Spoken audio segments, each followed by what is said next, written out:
This is where I work. It's a tiny little space in the grand scheme of things, but it's where, in my own way, I try to change the world. I came to the Singapore International Foundation at the end of 2009, an optimistic, passionate 25-year-old.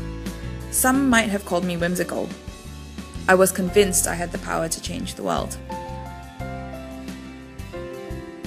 I walked into the office for my interview and saw this.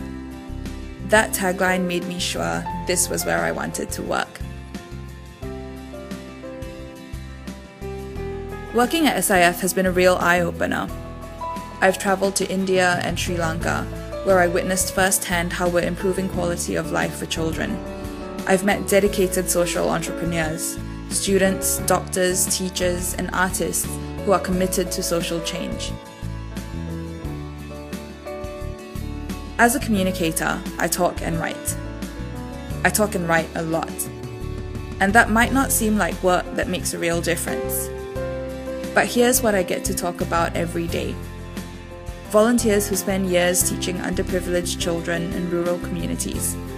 Teenagers setting up businesses to address social challenges. Artists immersing themselves in new environments to draw and lend inspiration. Seasoned entrepreneurs who aren't jaded, but still full of enthusiasm for the changes they believe they can make. And when you share with people the good others are doing, you inspire them to do good too.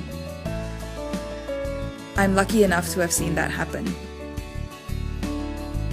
As with any job, there are good days and there are bad days.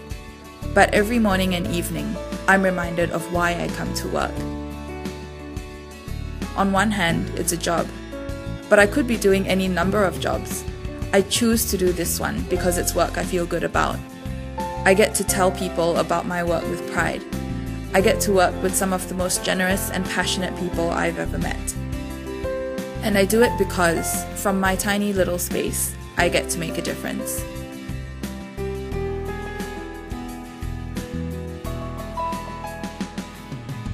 I'm still optimistic, still passionate, and there are those who would still call me whimsical. But what's most important is I still believe I can change the world. I believe it because, from my tiny little space, I do it every day.